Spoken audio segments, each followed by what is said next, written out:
요한계시록을 한번 보겠습니다. 요한계시록 2장입니다. 2장에 있는 말씀을 제가 이제 제가 한 서두를 잠깐 좀 뚜껑을 떼야 되겠습니다. 두아데라에 남아있어 이 교훈을 받지 아니하고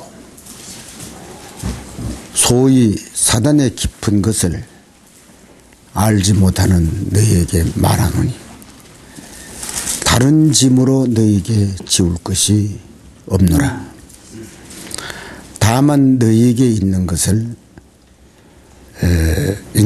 내가 올 때까지 굳게 잡아라, 이런 말씀이 있습니다. 두아데라에 남아있어, 이런 얘기입니다. 오랫동안 하나님께서 당신의 백성들을 위해서 공개해야 할 아주 중요한 기별을 사람들에게 주시기 위해서 준비해 놓았습니다. 그런데 그 준비해 놓은 것을 이렇게 두아데라 교회에 와서 뭐라고 밝히셨는가 하니 사단의 깊은 것, 그럽니다. 자, 여러분, 사단의 깊은 것이 무엇인지 혹 여러분들은 아실 수 있지 않는가 하는 생각을 해봅니다. 사단이 감추놓은 겁니다. 사람들의 눈에 띄지 않게, 사람들이 그것을 발견하지 못하게 깊이 감춰놨습니다. 이것은 죄의 상태도 깊지만은 가장 중요한 것은 사단이 사람들로 말미암아 깨닫고 구원을 얻도록 하는 가장 소중한 진리를 깊이 사단이 감춰놨습니다. 그런데 그 감춰놓은 것을 알리는 시대가 있어요. 그 알리는 시대가 어느 시대인가 하니 내가 올 때까지, 그럽니다. 여기 그런 말씀 있죠? 내가 올 때까지. 사단이 깊이 감춰놓은 것을 내가 올 때까지 하는 말입니다. 자, 여기서 우리가 좀 간단하게 생각하면 내가 주님께서 하신 말씀이죠. 내가 올 때까지. 그게 어느 시대를 우리가 봐야 되는가 하니 올 때라고 하는 말은 뭐 우리가 쉽게 말하자면 재림에 대한 개념을 우리가 먼저 우리의 마음에 간직해야 됩니다. 재림. 여러분들이 라오디게아 교회 시대를 흔히 말하면 무슨 시대라고 말하는 거 아니? 예수 재림을 기다리는 재림 시대라고 보면 됩니다. 그래서 이것을 제7일 안식일 예수 재림교회 성경 주석에는 뭐라고 하니 마지막 때 하는 말로 그렇게 요약을 했습니다.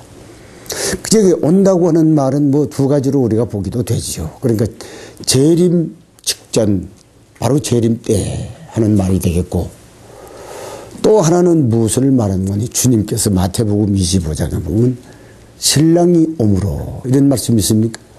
신랑이 오므로. 마태복음 25장 10절입니다. 신랑이 오므로. 그것이 같은 시대 속에 공존하고 있는 것을 우리는 기억해야 됩니다.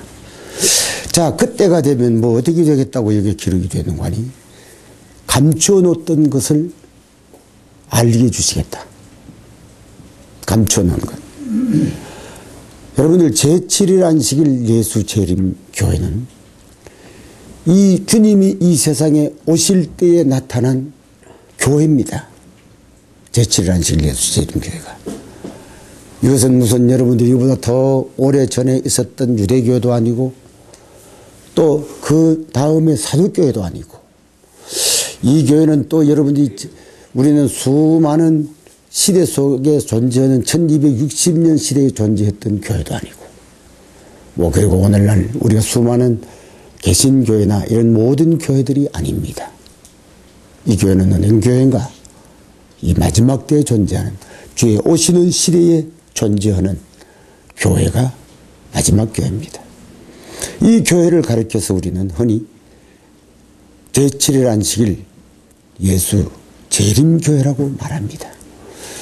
자, 재림교회라고 하는 교회는 무엇을 하나님께서 여기에 보관시켜 놓았는가? 사단에 감춰 놓은 것을 공개하는 교회로 이 교회를 세웠습니다. 뭐 우리가 쉽게 말하자면 우리는 무슨 생각을 해야 되는 거니?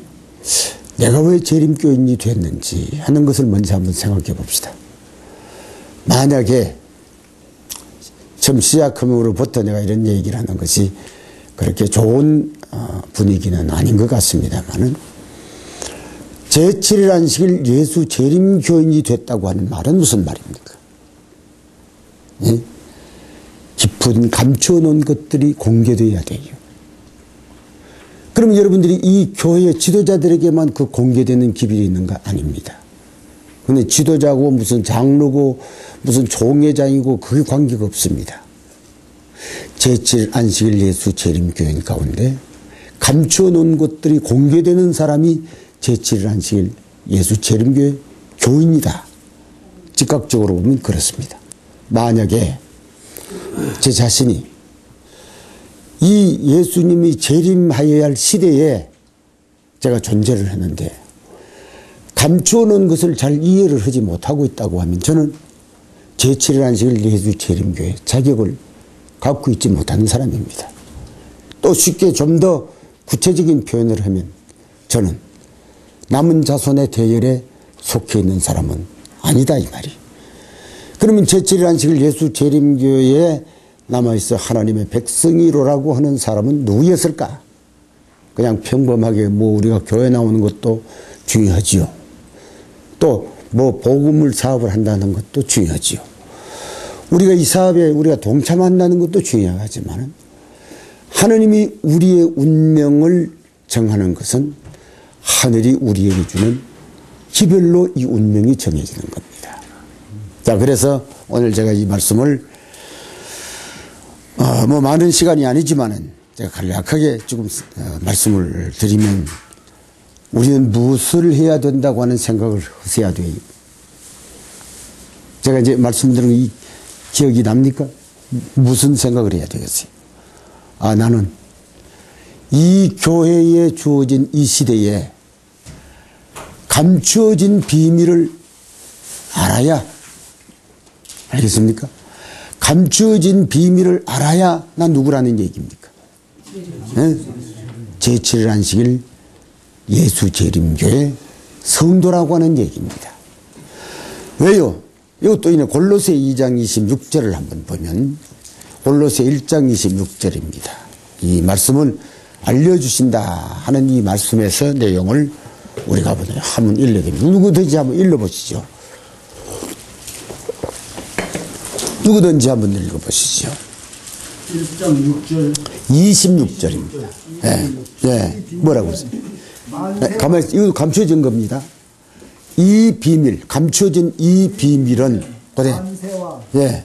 만대로부터 예. 옴으로 예. 감추었던 것인데 감추어졌던 것인데 또 읽어보세요. 또 읽으세요. 그의 성도들에게 나타났고. 자, 이 비밀이 누구에게 나타나요? 여러분들이 이 비밀을 알았다고 하는 말은 무슨 말이에요? 무슨 말입니까? 성도들이 되었다 이 말이에요. 아시겠어요? 감추어진 비밀이 하나님께서 그냥 이렇게 하는 게 아니고 이 비밀을 아는 것은 성도가 된 사람에게는 하나님께서 밝혀줬다. 시작부터 제가 이런 얘기를 해서 좀 어렵습니다만 한번 생각해 봅시다.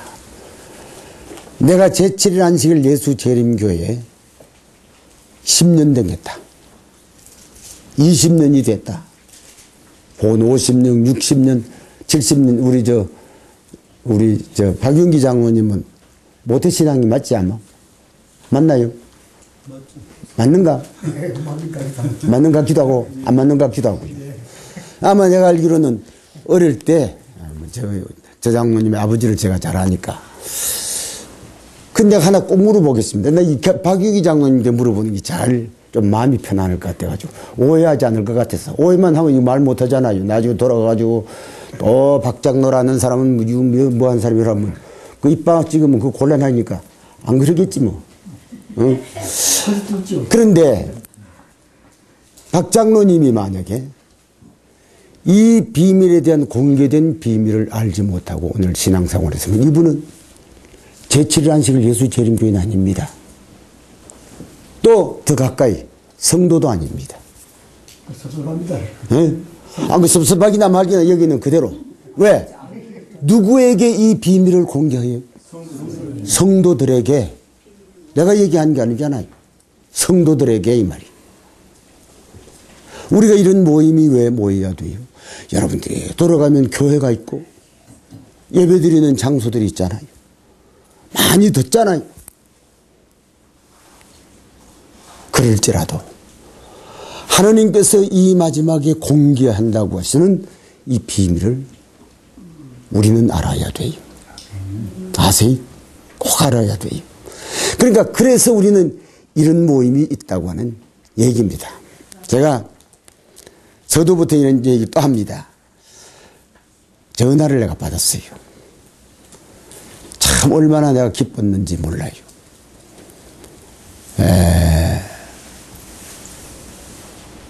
이제 4월 달에 무슨 집회가 있답니다. 사역자 집회가 있는데 무엇을 말하는 거 아니? 아직까지 그 참 내가 이 교회 들어온 지가 아마 60년이 됐습니다. 넘었습니다. 그런데 그런 말을 한마디도 들어보지 못했어요. 아마 그것도 다른 분들은 또 들으셨겠죠. 특별한 강의를 좀 부탁을 한다는 얘기입니다. 그 강의를 부탁하는데 성소 문제에 대해서 좀 여러 시간 강의를 좀 한다고 하는 말을 제가 이렇게 들었습니다. 성소 가운데는 뭐가 있어요? 감추인 비밀이 있어요. 감추어진 비밀. 이게 아주 중요한 일입니다. 저는 그 소리를 듣고 이제 우리 한국교회가 새로 시작하고 뭐 이런 본데 시작했지만은 어두워졌던 부분들이 공개될 기회를 우리가 갖는 게 아닌가 하는 이런 생각을 해봅니다. 그래서 이번에 짧은 시간이지만은 무슨 생각을 해야 되는 거 아니? 짧은 시간에 나도 성도 될 수 있는 은혜를 하나님께 달라고 기도할 필요가 있어요. 왜요? 성도가 되어야 되잖아요. 성도가 아니면 하나님의 사람 아니잖아요. 그러면 성도가 된 유일한 증거가 뭐라고요? 비밀을 알아야 돼요. 비밀이 뭔지도 모르고 하면 이게 안 되는 거예요. 그 다음에 또 비밀이 하나 나옵니다. 요한계시록 10장 7절을 또 한번 읽어보세요. 제가 이랬으면 좋겠는데 제가 목이 좋지 않아서 그렇게. 일곱째 천사가. 네. 잘 들으셔야 됩니다. 일곱째 천사가 소리내는 날. 네. 그 나팔을 불게 될 때에. 네. 하나님의 비밀 그 종 선지자들에게 전하신 복음과 같이 이루리라. 자, 내가 올 때라고 하는 말을 다시 상기시킵니다. 내가 올 때라고 하는 그 때가 어느 때쯤 됐습니까? 일곱째 나팔. 옳지요. 일곱째 나팔 때. 내가 올 때. 일곱째 나팔 때. 일곱째 나팔 때 시대부터 공개하는 비밀이요. 킹 제임스와 우리 저게 있는 공동 번역에는 뭐라는 거니? 예언자들이 예언한 대로 이루어질 복음, 그렇게 말합니다. 그 일곱이라는 말을 왜 하는가? 성경에 일곱이 여러 군데 나옵니다. 일곱 교회. 또 하나는 일곱인. 그리고 일곱 나팔, 그럽니다. 자, 일곱 교회는 역시 교회에 대하여 관한 예언입니다. 또 하나는 일곱인은 여러분들이 그 시대에 교회가 핍박받는 상황의 일곱입니다. 일곱이. 아세요? 그리고는 일곱 나팔은 일곱 같은 일곱이시지만은 그 사건은 전쟁에 관계된 예언된 일곱 나팔입니다. 그러니까 이 요한계시록의 7이라고 하는 숫자는 여러분들 그것은 동일합니다. 동일한데 그 사건에 대한 예언은 다릅니다. 교회라고 할 때는 7교회에 대한 예언이요. 하나는 무슨 예언이요? 7시대에 나타난 모든 백성들이 환난을 받는 7 예언들. 그 다음에 7 나팔은 뭐라고요? 같은 시대에 전쟁을 예언하는 7. 그렇다고 하면 7이라고 하는 숫자는 동일한 시대다 이 말이에요. 동일한 시대예요. 그러니까 만약에 우리가 오늘 여기에 나타난 7째 나팔이 불 때라고 하는 이 말을 아시겠어요? 무슨 어느 시대로 우리가 또 돌아가도 돼요? 7교회로. 7째 교회로. 용서하십시오. 7교회가 7째 교회로. 또 7째 인. 뭐 이렇게 우리가 이제 돌아갑니다. 바로 이 시대에 뭐가 있겠다고 아까 요한계시록 10장 7절에 말씀을 하셨어요? 네? 네. 7째 나팔이 나타날 때 하나님의 비밀인 복음이 무엇대로 이루어진다고요?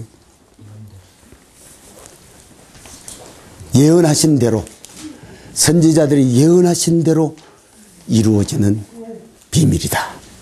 이런 얘기입니다.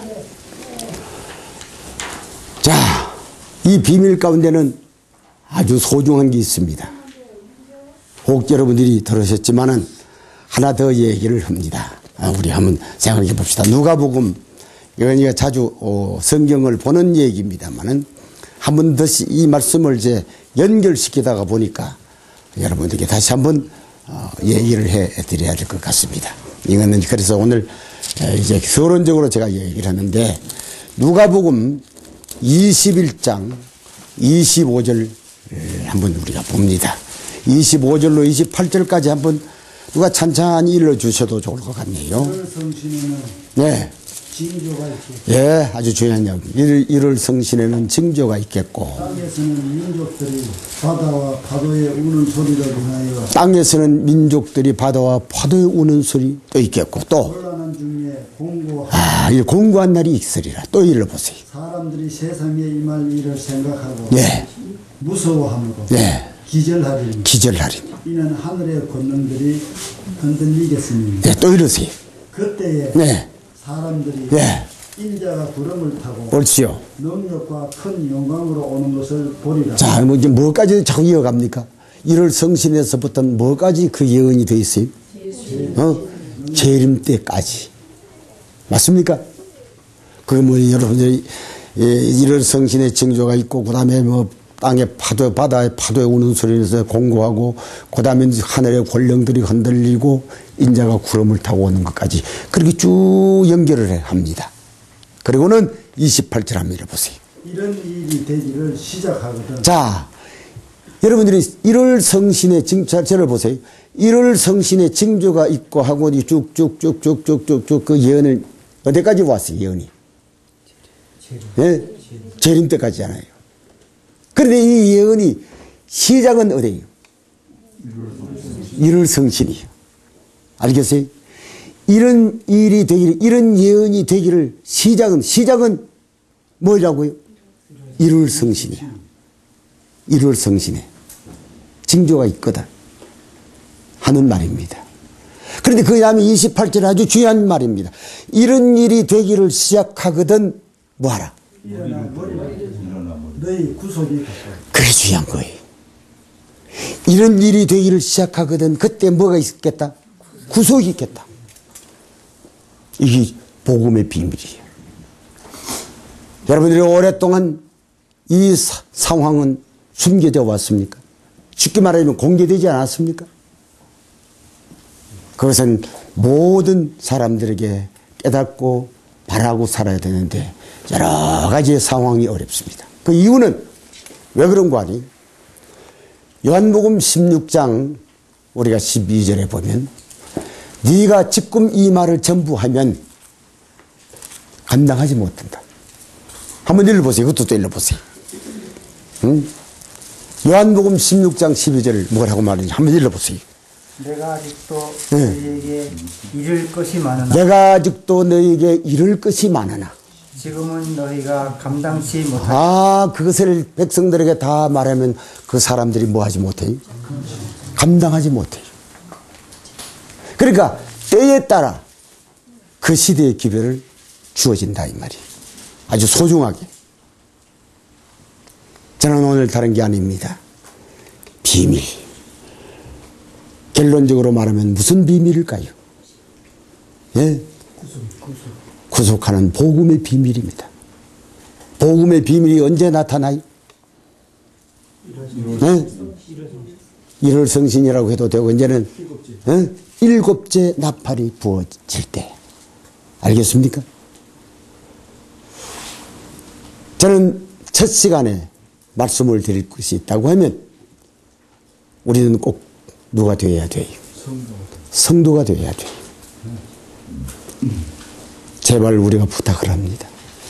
그냥 교회 나가면 되지. 그러지는 마세요. 그냥 교회 나가는 게 아닙니다. 누가복음에는 이런 얘기가 있습니다. 8장에 보면요. 저희에게는 비유를 하나, 그것도 감추는 겁니다. 저희에게는 비유를 하나. 너희는 그것을 알리라. 이 알려주신다고 하는 것이 얼마나 소중한지 모릅니다. 정언복음 1권은 이렇게 말합니다. 많은 것이 아직도 불분명하게 나타나지만은 우리가 이 마지막에 오면 우리가 구원 얻을 감추어진 모든 것들은 숨김이 없이 당신의 종들에게 다 공개하리라. 무슨 얘기인지 아시겠어요? 간단한 시간이지만은 우리 여러분 글쎄 새롭게 오신 분들도 있어서 너무 반가운 시간이라고 안 할 수 없습니다. 그러나 우리는 생각을 해야 됩니다. 너무 많이 사람들이 타성에 젖어 인생을 살아갑니다. 예를 들어서 명느니까 말만 들으면 되겠거니 하고 살아왔습니다. 또 어떤 사람들은 목사님에 대해서 너무 지나치게 의존합니다. 역시 그렇지 않습니다. 왜 그러냐? 장로가 구원을 못 얻어도 나는 구원을 얻어야 됩니까? 네? 집사가 구원을 얻지 못해도 나는 구원을 얻어야 돼. 여러분들이 이 세상에 어떤 목사님이 구원을 얻지 못해도 나는 구원을 얻어야 돼. 구원 얻는 유일한 길이 뭡니까? 네? 하늘이 주는 비밀을 깨닫는 거예요. 이걸 깨달아야 돼요. 그냥 하면 안 돼요. 너무나 많은 사람이 있습니다. 제가 책자루를 여러 하나를 보냈어요. 참 거기에 보면 몇 사람이 인물이 나와 있어요. 그 책을 본 게 아니고 인터넷으로 본 것을 그대로 그 책에다 올렸어요. 제7일 안식일 예수 재림교회가 무슨 하늘에 성소가 있다고 이렇게 구차한 소리를 하고 있느냐 이 말이. 또 어떤 제7일 안식일 예수 재림교회 유명한 신학교 교수는 예수님이 조그마한 골방에 가득해 있다고, 그 박혀 있다고 휘아령거리는 소리가 들렸어요. 여러분들 들어보세요. 왜 이런 얘기를 제가 하는 거 아니? 만약에 우리가 어떤 인생을 의존하다가 그 말이 참된 말인 것처럼 우리가 많이 들어둔다고 하면 우리 어떻게 될까요? 응? 그 사람의 운명과 같이 되고 맙니다. 여러분들 제7일 안식일 예수 재림교회가 뭐 하는 교회냐고 하는 것을 톡톡히 기억해 놔야 돼요. 그냥 교회가 아니에요. 이 교회가 막연하게 그냥 무슨 안식일 되면 교회를 가고 그 다음에 집에 오고 가고 오고 이렇게 되어 있는 교회가 아니다 이 말이에요. 제7일 안식일 예수 재림교회는 하늘의 모든 것들을 하나님께서 위탁된 교회, 천국이 맡겨놨어. 그런데 왜 우리는 이것에 대해서 수수방관하느냐 이 말이에요. 아무런 책임감도 느끼고 그냥 남의 소리에 내 운명을 갖다 맡겨놓고 인생을 산다. 그는 바람직하지 않은 것 같습니다. 구원이라고 하는 것이 어디에 관계되어요? 구원이라는 것은 교회에 관계되어 있지 않습니다. 구원은 성경에 있습니다. 있는 성경을 우리가 발견하지 못한다고 하면 우리는 그리스도와의 관계를 맺을 수가 없습니다. 하나만 더, 제가 지금 많은 시간을 가지면 하나만 더, 신명기입니다. 5장 마지막 절 한번 보십시다. 신명기 5장 마지막 절 가운데 이런 말씀이 하나 있는 5장에 제가 말을 전하나요? 6장 마지막 절인 것 같습니다. 6장 마지막 절에 이런 얘기가 있네요. 6장 마지막 절 이렇게 기록해서 그 명하신 대로 우리가 그 명하신 대로 이 모든 명령을 우리 하나님 여호와 앞에서 우리 하나님 여호와 잘 이거 들어야 돼요. 우리 하나님 여호와 앞에서 자, 아니 가만히 있어. 좀 이제 내가 좀 여러분들에게 좀 나눠야 할 말씀이 있어요. 우리 하나님 여호와 앞에서 이거 중요한 겁니다. 저를 한번 보세요. 무슨 말씀 있는 거 아니? 레위기 4장 5장에 보면 여호와 앞이라는 말이 나옵니다. 알겠어요? 같은 말입니다. 여호와 앞에서. 여호와 앞에 제사를 드려 그들이 무엇을 넣는다고 했는 거 아니? 죄사함을 받는다. 그럼 죄사함을 받는 곳이 어디입니까? 여호와 앞입니다. 여호와 앞이에요. 또 요한계시록 14장에 보면 14장 5절에 보면 이런 말씀이 있습니다. 우리나라의 번역은 그게 없던데 제가 원어를 찾아보니까 그게 나와요. 이 마지막에 하나님의 백성들이 입에 흠과 점 없이 속죄를 받습니까? 그 속죄를 받는 곳이 어딘가니? 여호와 앞입니다. 우리의 번역에는 그게 없습니다. 원어는 여호와 앞이라고 하는 말이 써 있습니다. 우리는 어느 현장에서 우리가 의의를 받아야 돼요? 여호와 앞에서. 의의가 뭡니까? 네?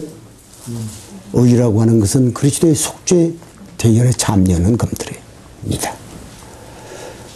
제가 자주 얘기를 합니다. 제가 이 종교방송을 보는데 종교방송을 뭐 불교도 있겠고 또 기독교도 있고 평화방송이네. 평화방송 어디서 나오는지 잘 모르시죠?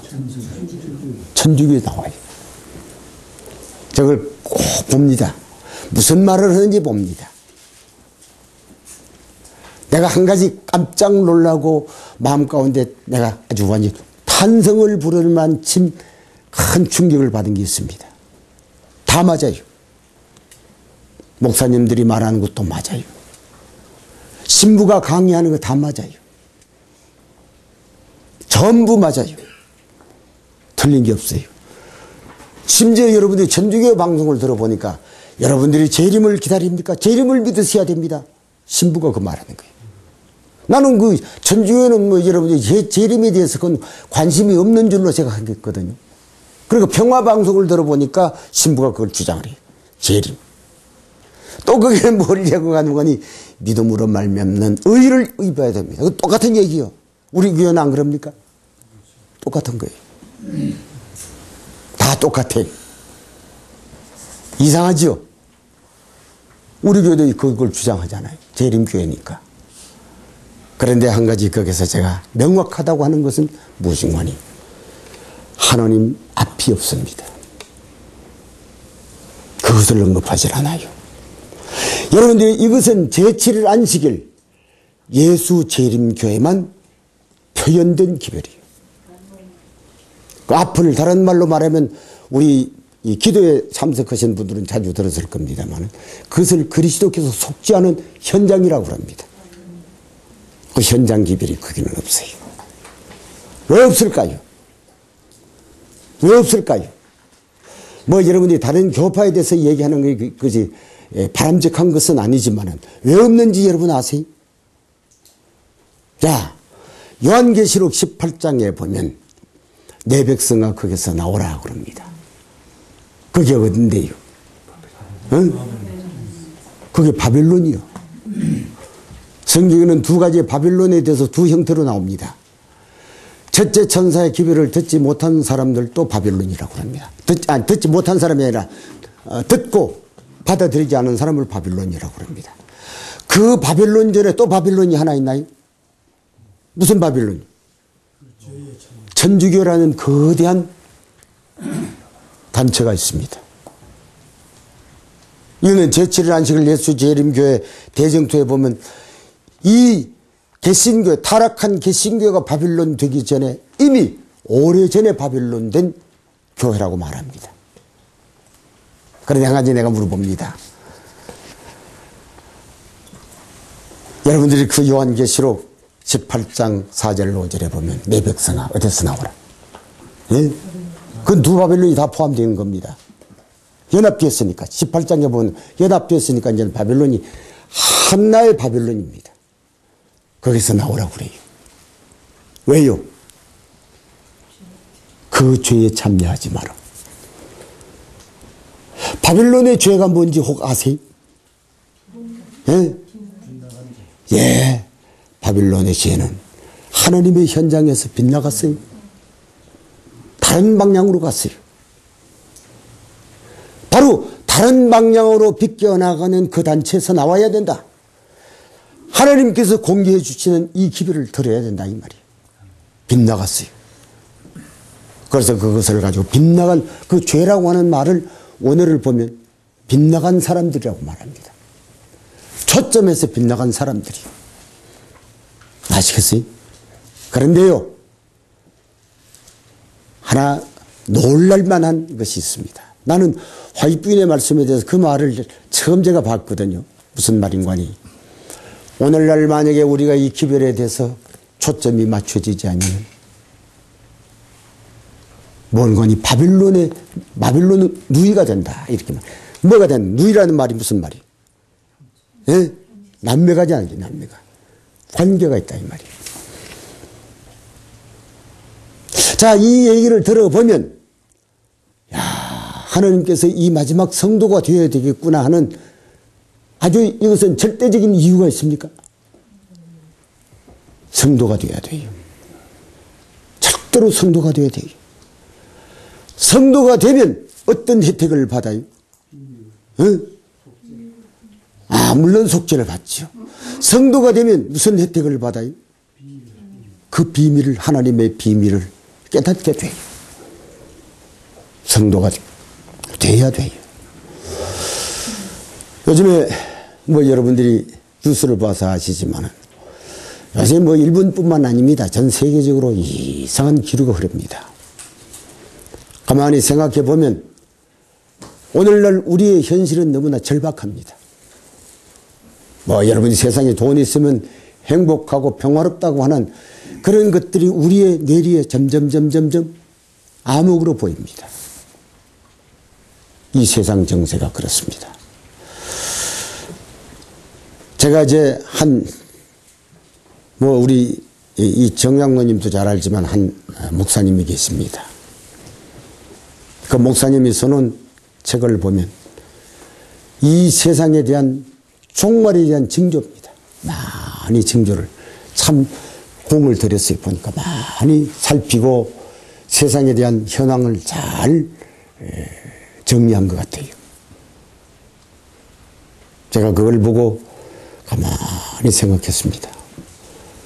내일이 재림하신다고 하더라도 우리가 내일이 재림한다고 하는 소식을 듣고 내일이 종말이 온다고 하면 우리 구원 얻습니까? 어떻습니까? 누가 하면 우리 민장로님만 말씀해 보세요. 만약에 내일이 이 세상에 종말이 온다면 그 종말을 깨달으면 구원 얻습니까? 민장로님. 네? 얻을 것 같아요? 종말이 온다면 어떻게 해서 얻어요? 종말이 오면 종말이 왔지. 내가 내일 죽는다고 생각합시다. 내가 내일이 죽는다고 생각하면 구원 얻습니까? 그 아무런 소용없이 구원받는 성경이 죽으면 죽는 거지 다른 길이 있나요?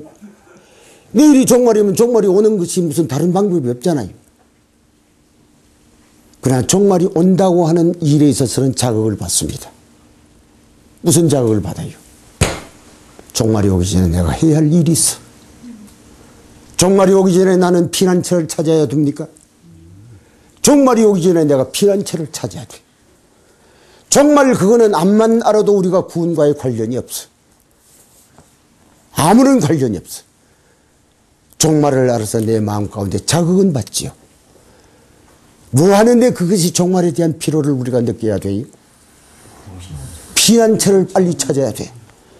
그게 종말을 맞이하는 대안이 다른 방법 없잖아요.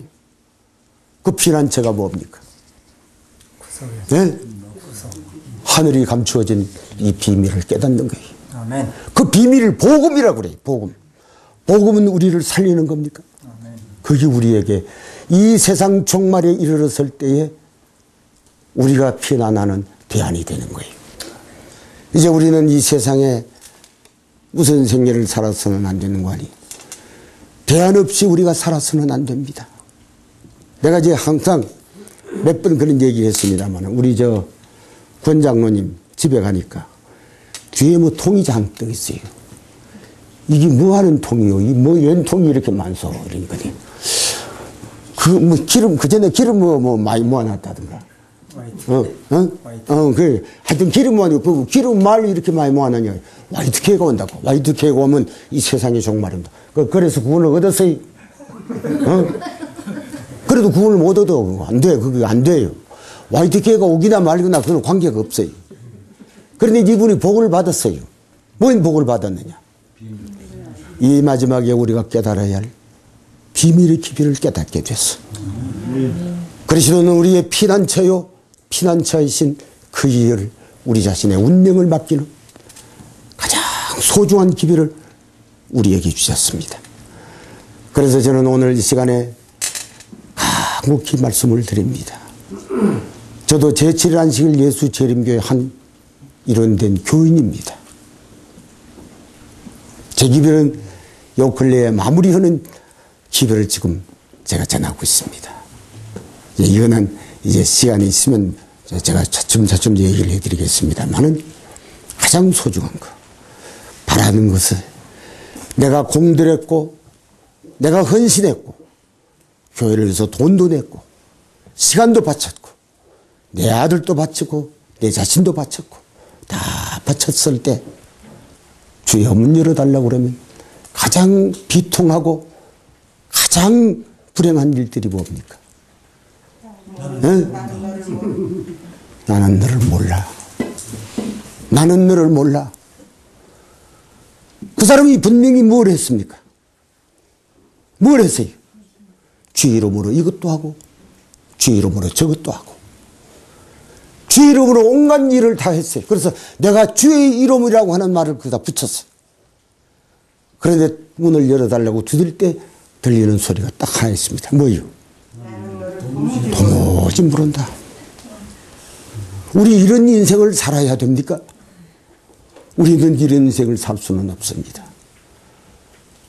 왜 모든 것들에 다 공력을 기울여 놓고 최후에 가서 내가 너를 모른다고 하는 가장 절망적인 소리를 왜 내가 들어야 됩니까? 우리 그렇게 살아야 할 아무 이유가 없습니다. 오늘 어떻게 해서 미국에서 오셨는지 난 그건 잘 모르겠는데, 내가 이런 얘기를, 미국 간 사람, 제가 아는 사람 가운데 꽤 많이 갔어요. 그런데 그 왜 가느냐? 미국 가서 좀 잘 살아보려고요. 내가 지난 좀 존경하시는 한 목사님이 계신데, 반대현 목사님이에요. 와, 난 미국 안 가. 왜 미국 가시는 아들도 있고 딸도 있고 있네. 거기 이런 수염명 먼저 내려. 이분이 딱 한 번 갔다 오시더니 기가 막히대. 뭐 그러니까 뭐 그때는 우리나라의 도로가 이렇게 좋지 않잖아요. 아스팔트 어디라도 다 깔아놓고 그런 낙원이 없다는 거예요. 그 들어가서 막 정신이 휘끗 돌아서 그분이. 그래서 결국 그분은 돌아가셨습니다. 우리가 이 세상에 허망한 것들에 관심을 기울이고 인생을 방어할 것 아무것도 없습니다. 저는 누가 초청을 해서 미국에 갔다 왔습니다. 그래서 내가 무슨 생각을 했는가 하니 미국 아까 누가 우리 박 장로님 누가 가보니 제일 살기 좋은 데가 한국이에요. 필리핀 가도 한국이고 중국에 가서 장가게 뭐 자꾸 나고 갈 마음이 없는데 우리 아이들이 자꾸 거기 갔다 와야 되는데 내가 중국인 내가 수없이 다녔는데 그 말을 가냐. 아이고 말을 제발 들어보라 그래. 그걸 갔다 왔어요. 그 장가게 갔어요. 그 산 하나 빼쭉빼쭉한 금강산보다 그건 더 좋아.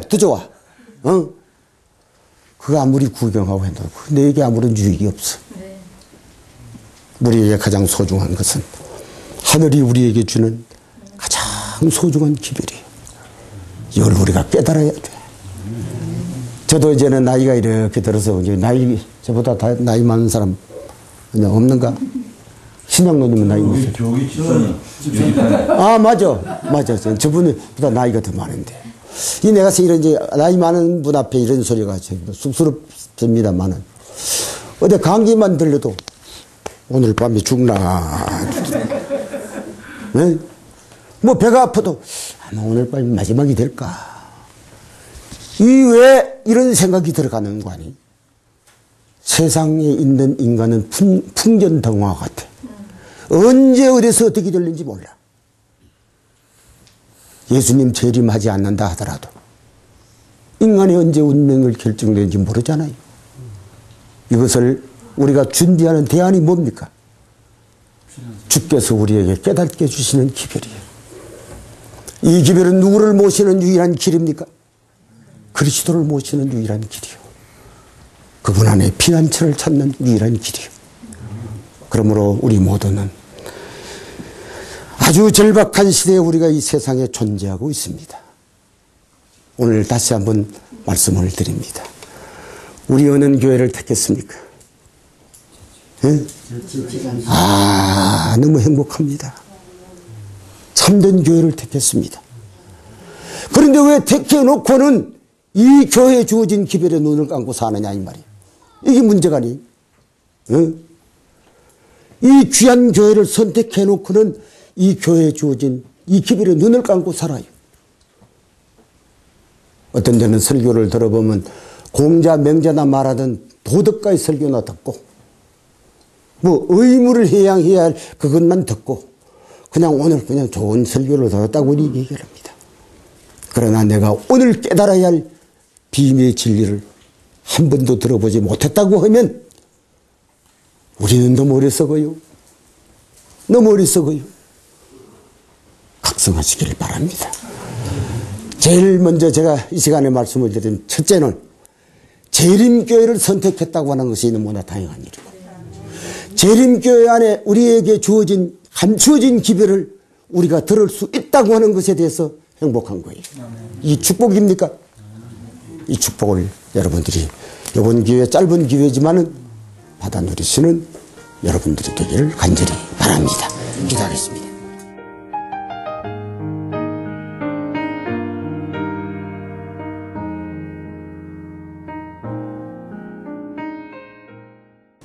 스가랴서에 있는 말씀을 하나 보고 있습니다. 스가랴 8장을 제가 한번 읽어보겠습니다. 스가랴 8장 3절부터 한번 봅니다. 좀 길죠. 나 여호와가 말하노라. 내가 시온에 돌아왔은즉 예루살렘 가운데 거하리니 예루살렘은 진리의 성읍이라 일컫겠고 만군의 여호와의 산은 성산이라 일컫게 되리라. 만군의 여호와가 말하노라. 예루살렘 거리에 늙은 지 아비와 늙은 지 어미가 다시 앉을 것이라. 다 나이 많음으로 각기 손에 지팡이를 잡을 것이요. 그 성읍 거리에 동남과 동녀가 가득하여 거기서 장난하리라. 만군의 여호와가 말하노라. 이 일이 그날에 남은 백성에게 눈에는 기이하리니와 내 눈에는 어찌 기이하겠느냐. 만군의 여호와의 말씀이니라. 만군의 여호와가 말하노라. 내가 내 백성을 동방에서부터 서방에서부터 구하여 내겠고 인도하여다가 예루살렘 가운데 거하게 하리니 그들은 내 백성이 되고 나는 성실과 정의로 그들의 하나님이 되리라. 스가랴 8장 3절에서 우리가 8절까지 본 말씀입니다. 제일 제가 저녁에 좀 생각을 하는 것은 내가 예루살렘으로 돌아왔다 이렇게 말합니다. 이제 우리가 얼핏 생각하면 솔로몬이 만들어 놓은 예루살렘으로 돌아왔는가? 그거는 아닌 것 같습니다. 사도행전과 히브리서는 뭐라고 말해요? 내가 사람이 만들어 놓은 곳에 내가 있을 처소가 아니다 그랬어요. 그러니까 그분이 돌아와서 계시는 곳이 있다고 하면 솔로몬이 만들어 놓은 예루살렘은 아닌 것 같습니다. 그는 분명히 돌아온 곳이 있기는 한데 사람이 만들어 놓은 건물 속에 분이 정착하거나 그런 일은 없는 것 같습니다. 그런데 그분이 예루살렘으로 돌아왔어요. 한번 우리가 여기서 좀 더 객관적인 입장에서 한번 생각해 볼 필요가 있습니까? 돌아왔다. 이건 예언입니다. 이 스가랴서는 예언을 말하는데 돌아왔다. 이게 무슨 뜻일까요? 호세아 5장에 보면 호세아 5장이 기록한 말씀을 보면 내가 내 곳으로 돌아와 그런 말입니다. 그럼 예수님께서 어디 계시다가 그리로 돌아왔어요? 혹 기억하시겠습니까? 아마 예루살렘은 하나님의 도성이요 하나님의 본 성소입니다. 그런데 그분이 돌아왔다고 하는 말이 무슨 말일까요? 우리 생각을 해볼 필요가 있는 말씀입니다. 물론 예루살렘이 솔로몬이 만든 예루살렘, 다윗이 섬겼던 예루살렘, 즉 말하면 남방 유다지요. 그런데 그거는 분명히 하나님께서는 주목을 하고 거기에 있는 영혼을 통해서 하늘을 보기는 하겠지만 하나님께서 거기에 돌아온 상태는 아니라고 하는 얘기입니다. 그래서 이 말씀을 어디다 연결을 하면 되는 거 아니? 호세아 5장 15절을 그다 연결을 이렇게 하면 내가 내 곳으로 돌아가 그랬습니다. 또 돌아간다고 하는 말이 있는데 요한복음 16장 28절에 보면 내가 내 아버지께로 내가 돌아간다 이런 얘기를 했다면 이 말씀을 들이 좀 이해가 됩니까? 돌아왔다는 말이 무슨 말이에요? 아주 여기 중요한 의미를 담고 있습니다. 이건 예언이라고. 요한복음 16장 28절일 같네요. 그 기록을 우리가 이제 보면 시온으로 돌아왔다. 주님께서 이 세상에 계시다가 간 곳이 있습니까? 어디로 가셨어요? 하늘 성소로 갔습니다. 그 하늘 성소가 바로 무엇인가 하니 예루살렘 안에 있는 성소입니다. 그리로 가셨어요.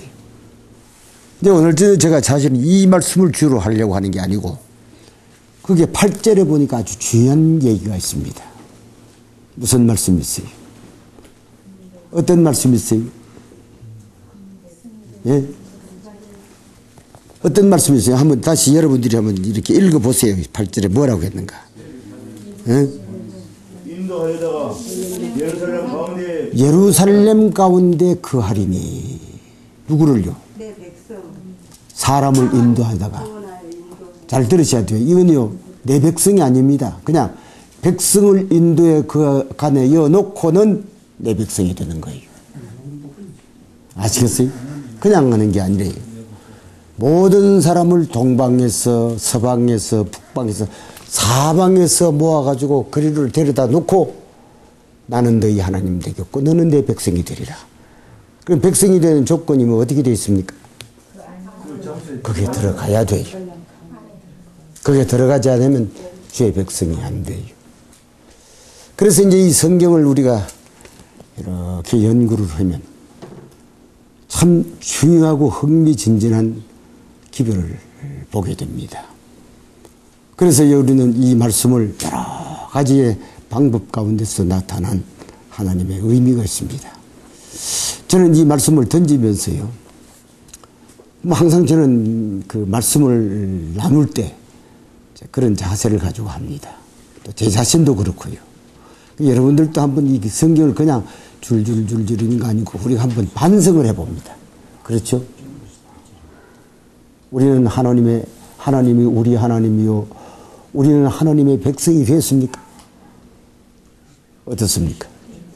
하나님은 우리의 하나님이요, 우리는 하나님의 백성이 되었습니까? 어디서 됐어요? 그럼 여러분들이 완전히 그 안에 있습니까? 들어갔습니까? 그냥 누구 말 듣고 들어갔나? 들어갔구나. 그 전에 어떤 사람이 이런 얘기를 해요. 구원을 얻었습니까? 그러니까 요 구원을 얻었다 해야 되는지 안 얻었다 해야 되는지 가만 생각하고, 구원 얻었다고 하면 저 사람이 인정할 것 같거든. 야야야야, 구원을 얻었습니다 이 말이에요. 그래서 구원 얻어지는 게 아닙니다. 내가 개인적으로 사상과 내 감정, 알겠어요? 내 실질적 상태의 내 경험 속에서 예루살렘에 들어가야 돼요. 누가 예루살렘에 당연히 들어갔습니다 해서 들어가는 게 아니에요. 알겠어요? 또 안 들어갔습니다 해도 안 되는 게요. 그건 자기 자신이 가지고 있는 절대적인 체험입니다. 그래서 우리는 이제 여러분들이 여기서 기억해 둬야 되는 것은, 내가 예루살렘에 있는가? 만약에 뭐 여러분들을 놓고 말하면 좀 상당히 좀 이상하잖아요. 저는 저들을 놓고 하나 얘기합니다. 내가 곰곰이 생각해 봅니다. 내가 예루살렘에 대한 학문은 있지만은 예루살렘에 들어갔는가? 학문 가지고는 안 되잖아요. 그렇죠? 내가 예루살렘에 들어갔느냐 이 말이에요. 예루살렘에 들어간 체감적 상태에서 내가 존재를 하느냐. 그냥 입 가지고 누가 예루살렘이라고 하니까 예루살렘이지, 이 내 감정은 그런 게 없거든요. 그런 예루살렘에 들어간 게 아닙니다. 그런데 왜 오늘 저녁에 제가 이 말씀이 중요한가요? 거기에 들어가 있는 사람을 보고, 나는 너희 하나님이 되겠고 너는 내 백성이 되리라. 그럼 예루살렘 밖에서는 안 됩니까? 예루살렘 밖에서는 안 됩니다. 예루살렘 밖에서는 안 됩니다. 자, 예루살렘 아니라고 하는 이 말을 성경에 우리는 신약에 많이 그거를 같이 동무이법으로 우리가 생각해야 됩니다. 자, 뭐 우리가 신약으로 돌아가면 내 안에 있으라. 그 내 안이 어디입니까? 예? 오늘 저녁에 제가 이 세가리에서를 보니까 내가 돌아왔다. 당신이 있는 곳에 당신의 될 백성을 부르신다 이 말이에요. 그러니까 그 예루살렘은 누구 있는 곳입니까? 그리스도께서 계신 곳에 거기다가 들여놓고, 나는 너희 하나님이 되겠고 너는 내 백성이 된다 이 말이에요. 쉽게 우리가 말하면 예루살렘은 그리스도가 계시는 장소입니다. 알겠어요? 그리스도가 계신 장소를 히랍 언어는 뭐라고 얘기를 해도 돼요? 응? 나, 내, 안, 그래. 내가 누구예요? 내가 예수 그리스도요. 내라고 하는 분이 예수님을 말하는 거예요. 내 안에라는 말입니다. 그 말은 제가 이전에도 말씀을 드렸지만은 내가 있는 장소에 이 말이. 언어는 장소라고 나왔으니까 내 안을 그냥 내 안이라고 하지 않고 N이라고 하는 그 말은 내 있는 장소에, 무슨 말과 같이 보면 될 것 같아요. 응? 무슨 말과요? 예루살렘 안에 있다고 하는 말이나 그리스도 있는 곳입니다. 이건 그리스도 없는 곳을 내가 말하는 게 아닙니다.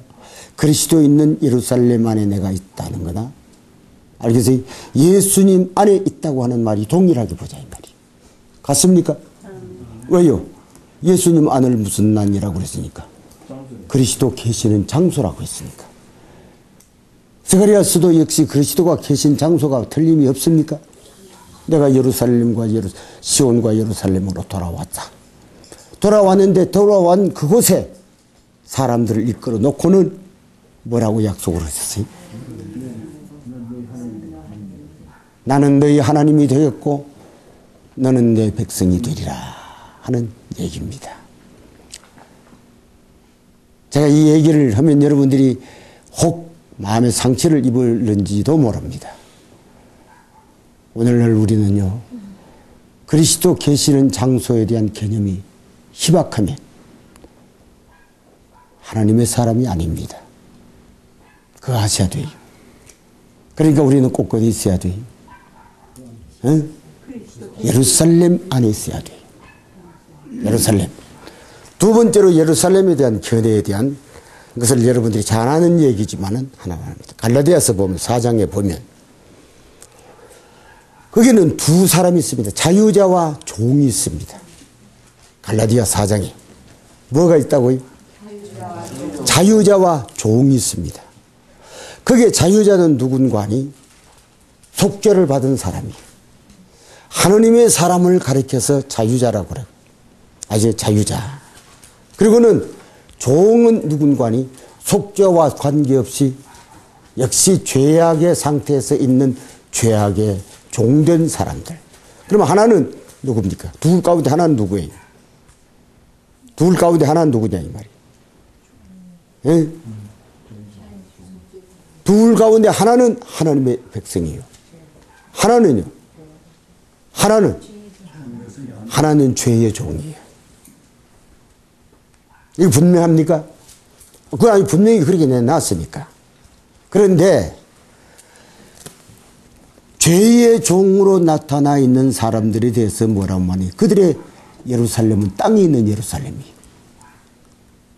무슨 얘기인지 아시겠습니까? 그래서 시내산으로부터 오늘날에 이르기까지라고 하는 사도 바울이 말하는 그때 예루살렘. 그 지금은 아니잖아요. 그 현실을 지금 사도 바울이 말하는 겁니다. 그럼 그 예루살렘은 누가 있어요? 내가 이 얘기를 잘 못하는 것 같네. 자, 갈라디아 보면 여러분들이 시내산으로부터 오늘날 쭉 내려오면서 지금 있는 예루살렘과 같은 데리라고 하는 그 예루살렘은 누가 있어요? 예?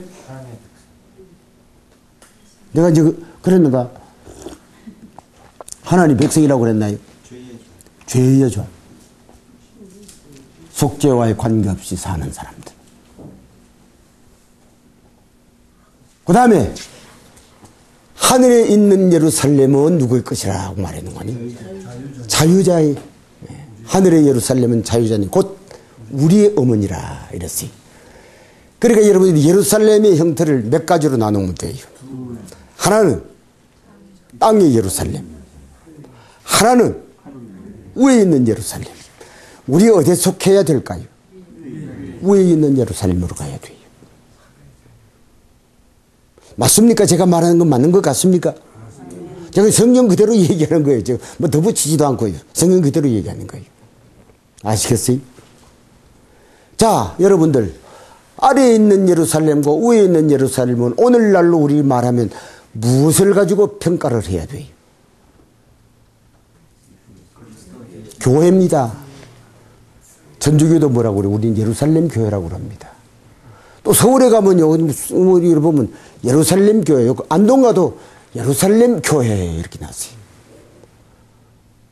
또 이사야 2장도 보면 이 세상을 진을 치고 나타나기를 우리가 어디로 가자?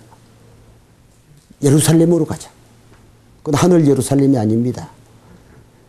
인간이 조직화해 놓고 인간이 만들어 놓고 수많은 사람들을 거리로 모아들이면서 뭐라고 말해요? 예루살렘으로 가자. 거기서 하나님이 가르쳐 주시라. 예루살렘으로 가자.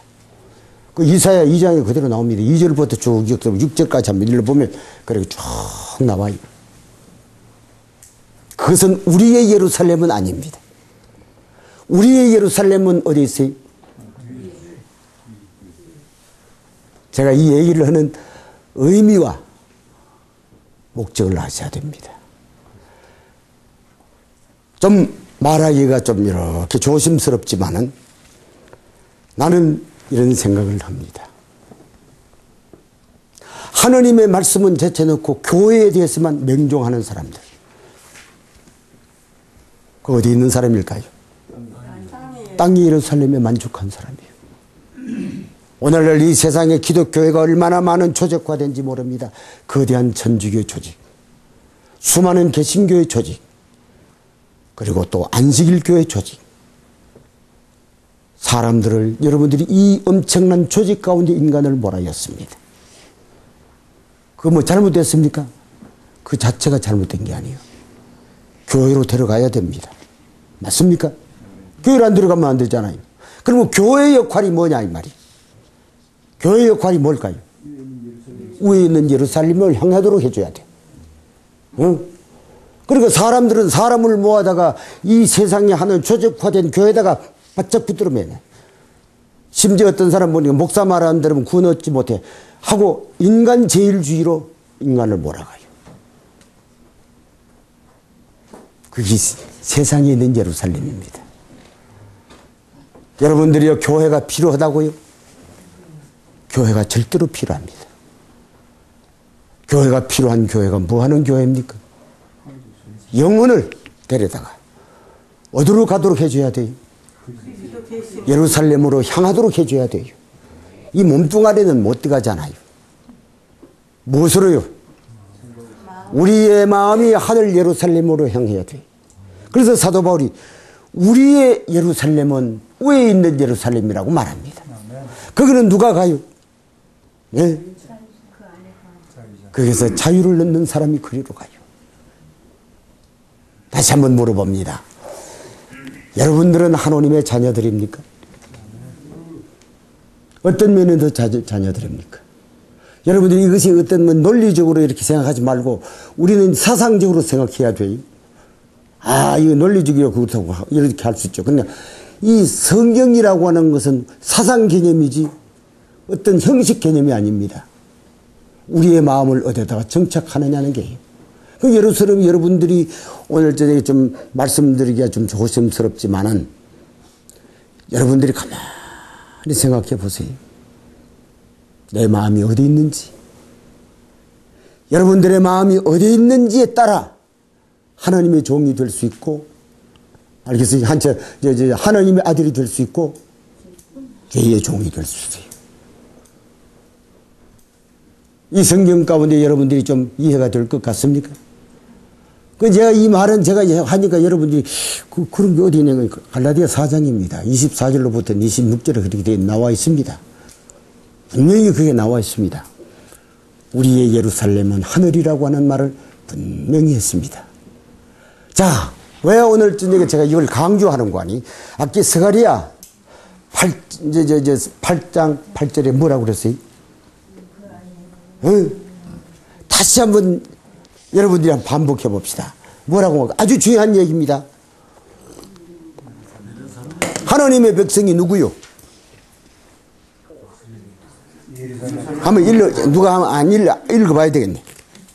스가랴 8장. 예루살렘 가운데 거하게 하리니. 어디 사람을 인도하다가 동서남북 사방의 사람들을 데려다가 어디다 두리니? 예루살렘 가운데 두리니. 예루살렘 가운데 두니. 그렇게 하면 그들은 어떻게 되고? 이거 여러분들이 그냥 넘어가면 안 됩니다. 이거 그냥 뚝 넘어가면 안 돼요. 이 말씀은 성경입니까? 명확한 성경입니다. 하나님의 정확한 말씀입니다. 우리 하나님의 아들이 되고 딸이 되는 확실한 조건이 뭡니까? 응?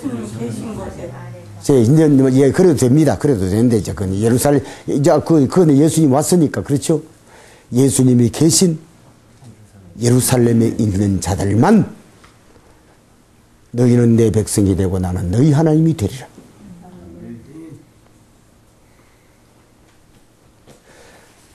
꽤 오랫동안 이 세상의 수많은 기독교인들이 의미도 목적도 방향도 없이 방황하고 있습니다. 그냥 교회 가면 되는 줄 알았습니다. 유대인들처럼 안식일을 잘 지키면 그게 되는 줄 알았습니다. 그러나 우리의 사상이 어디에 있느냐는 것들을 정확하게 짚어야 됩니다. 내 마음이 어디에 정착되어 있느냐고 짚어야 됩니다. 뭐 이 말씀도 성경을 아주 이제 여러 번 보니까 자꾸 반복이 되는데 히브리 12장에도 보니까 뭐라고 했어요? 사도 바울이 저를 보세요. 제가 이제 설명하는 뭐 설명보다도 성경에 있는 그대로입니다. 사도 바울이 히브리서를 딱 기록을 해요. 히브리서를 기록해 놓고는 히브리서를 누구에게 보내려고 히브리서를 기록했나요? 예? 그리스도를 믿는 히브리 사람들. 그 사람들에게 이제 보내는 편지를 바로 히브리서입니다. 그걸 보내려고 그래요.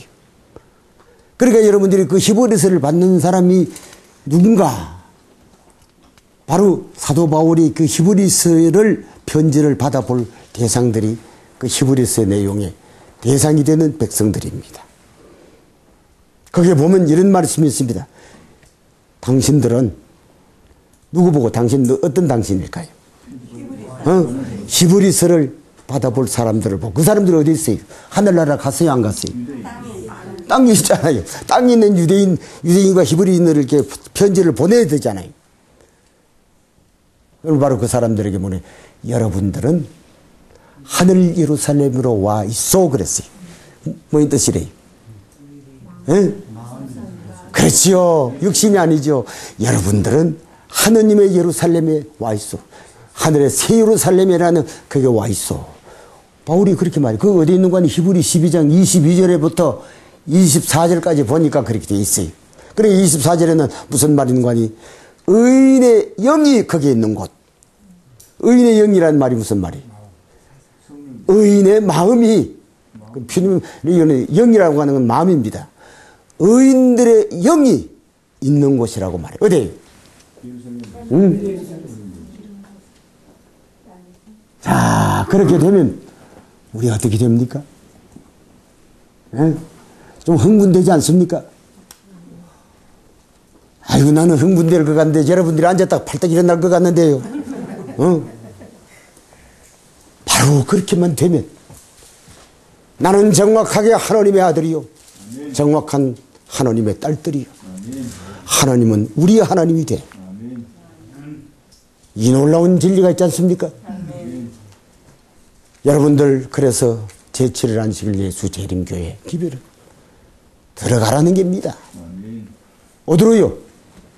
오늘 이 주제를 하면 어디로 가라는 게 그 성전으로 가라. 그 성고 들어가라 이 말이에요.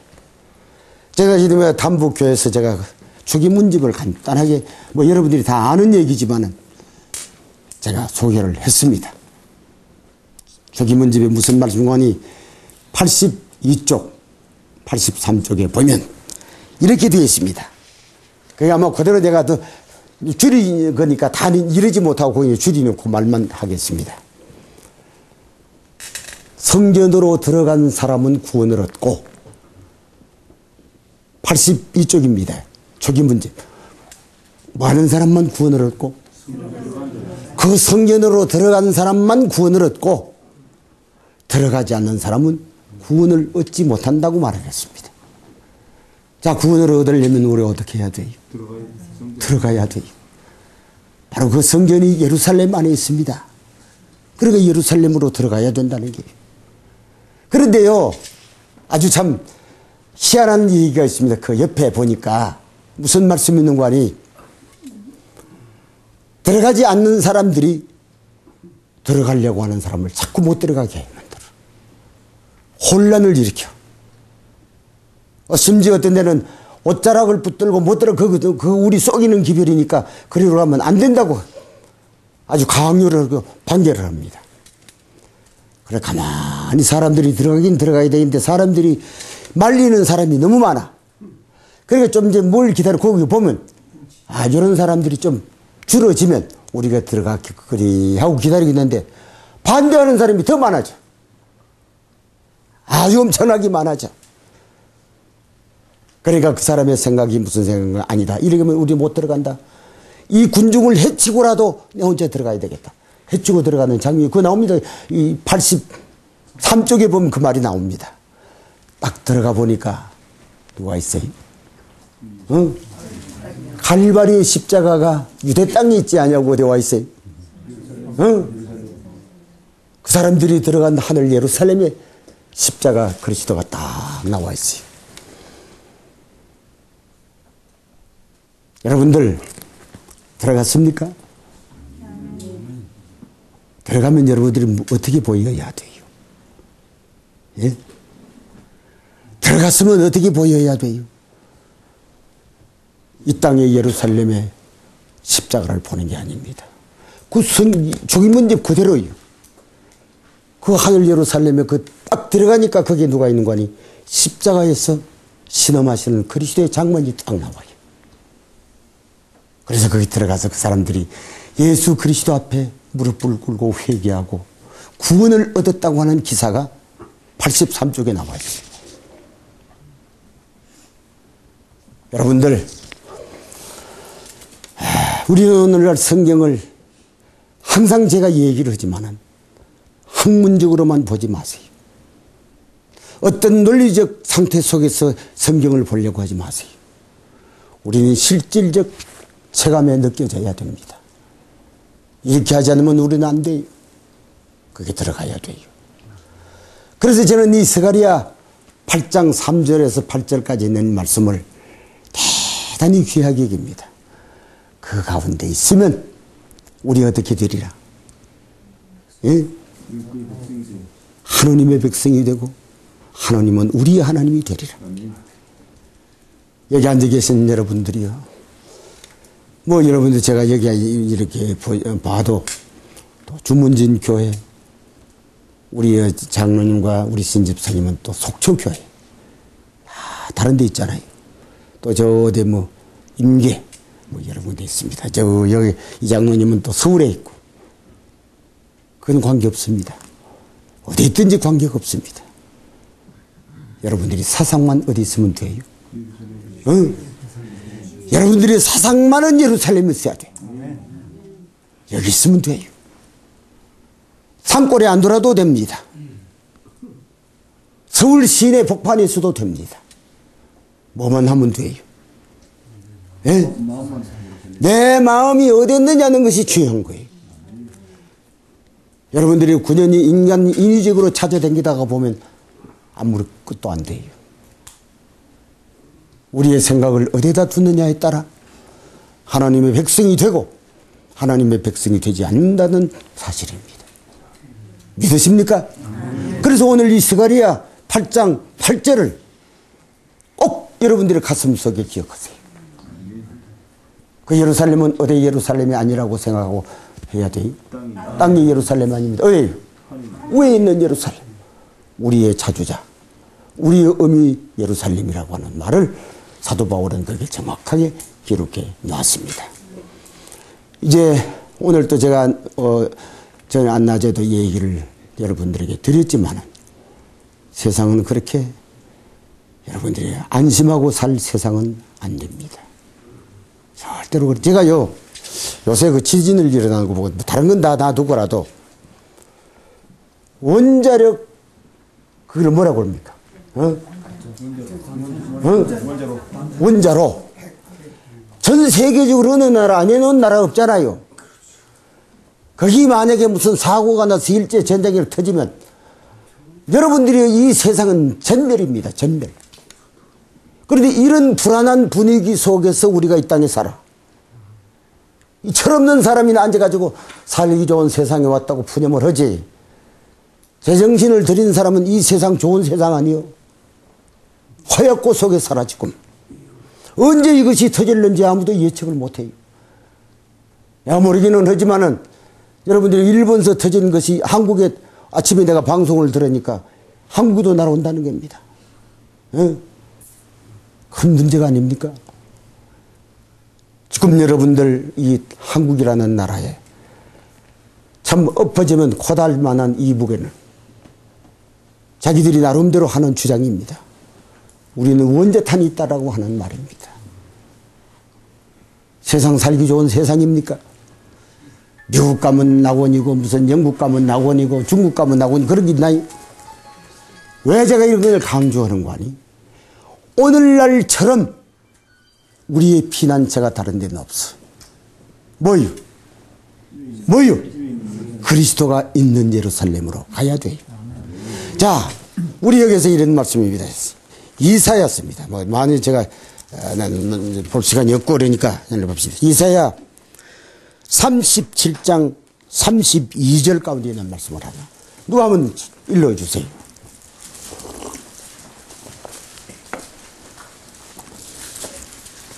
(37장 32절) 하면 뭐 빨리빨리 이러지 말고 천천히 읽어도 돼요. 남은 자가 예루살렘에서 나오며 가만히 계세요. 저 다 이러지 말고 함부로 봅니다. 남은 자가 어디서 나와요? 자, 거기 접지 말고 잘 보세요. 사도 바울과 이사야서는 이렇게 말합니다. 이스라엘의 수요가 바다의 모래수와 같이 많을지라도 얼마나 많습니까? 네? 여러분들이 기독교의 사회에 기독교인들이 이 땅에 얼마나 있는 거니 한 30억, 35억이 된답니다. 엄청나지요? 엄청나게 많습니다. 그래서 이사야도 로마서에 있는 바울도 이스라엘 자손의 수가 뭐처럼 많을지라도 바다의 모래수와 같이 많을지라도 남은 자만 구원을 얻는다. 남아야 돼요. 그러면 남으려면 어디로 가야 돼요? 여기 있잖아요. 남으려면 예루살렘으로 가야 돼. 이 몸뚱아리가 가기는 힘들지요. 인공유성을 타고도 갈 수도 없고 그보다 더 쉽게 갈 수 있어요. 아주 간단하게 갈 수 있어요. 뭐 하면 돼요? 마음이 그리로 향하면 돼. 이것도 못한대. 이것도 우리가 어떻게 그렇게 사냐고 그래. 또 들어놓고는 또 그냥 내버려요. 내가 어떤 데는 하도 가짜내서 저 영혼들을 눈에 보는데 그 전에 제가 대구에서 아이들이 거기 있을 때 택시를 탔어요. 택시를 탔는데 그 택시 기사가 사람이 왔다 갔다 해요. 저것들이 죽어봐야 정신을 바짝 차리네. 죽어가지고 정신 못 차리잖아요. 나는 그게 지금도 생각돼. 멸망당해봐야 이걸 알 터인데 멸망당해 알기는 못 알아. 이 세상에 참 어리석은 사람들이 얼마나 많은지 모릅니다. 우리는 하나님의 거룩한 섭리를 이 은혜의 시간이 지나가기 전에 우리는 놀라운 것들을 받아들여야 돼요. 뭐 여러분들이 제가 다시 한번 말씀을 드리지만 저는 이 두음골이라고 하는 데 있지만은 두음골은 피난처가 아닙니다. 그게 좀 더 우리가 구체적이었다고 하면 뭔 관이 그 복잡한 세상이 아닌 곳에서 하늘을 볼 수 있는 마음이 정돈할 수 있는 곳이기 때문에 그거 하나 필요한 것이지 두음에 있기 때문에 살고 무슨 두음에 있기 때문에 피난처가 되는 건 아무것도 없습니다. 제가 이 말을 왜 하는 거 아니에요? 여러분들 우리는 우리의 마음이 하늘에 고정돼야 돼. 그게 정착돼야 돼요. 의미 없이 살아서는 안 돼요. 의미 없이 살아서는 안 돼요. 우리는 이 땅에서 가장 소중한 인생을 살도록 우리 모두가 노력을 해야 됩니다. 이제 내일 제가 본격적인 한 기별을 여러분들에게 아주 귀하게 나눌 겁니다. 마음에 준비하시고 우리가 이 말씀에 가장 소중한 기별 우리의 뇌리에 간직하시는 여러분들이 되기를 간절히 바랍니다. 기도하겠습니다.